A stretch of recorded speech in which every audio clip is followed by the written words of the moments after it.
السلام عليكم ورحمة الله وبركاته. الحمد لله والصلاة والسلام على أشرف رسول الله وعلى آله وأصحابه الفائزين بالله، أما بعد.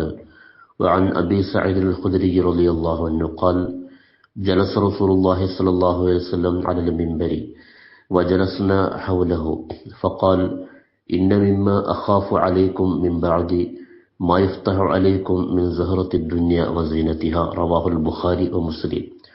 സഹാബി പ്രമുഖനായ അബൂ സഈദ് അൽ ഖുദ്രി റളിയല്ലാഹു അൻഹു നിവേദനം ചെയ്യുകയാണ്, നബി സല്ലല്ലാഹു അലൈഹി വസല്ലമ തങ്ങൾ ഒരിക്കൽ മിമ്പറിന്റെ മുകളിലിരുന്നു, ചുറ്റും ഞങ്ങളും ഇരുന്നു.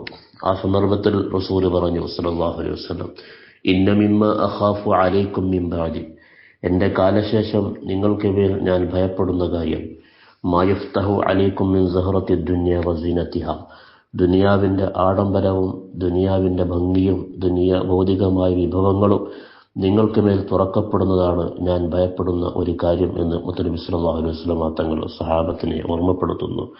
ദുനിയാവിന്റെ കവാടങ്ങൾ തുറക്കപ്പെടുകയും ഭൗതിക ജീവിതത്തിൽ മനുഷ്യൻ മുഴുകി പരലോകം മറക്കുകയും ചെയ്യുന്ന അവസ്ഥ, അത് ഒരു വിശ്വാസിയെ സംബന്ധിച്ചിടത്തോളം വലിയ പരാജയവും ഭയാനകവുമാണ് എന്ന് മുത്തനബി സല്ലല്ലാഹു അലൈഹി വസല്ലം സഹാബത്തിനെ ഉത്ബോധിപ്പിക്കുന്നു. വഫഖനല്ലാഹ്.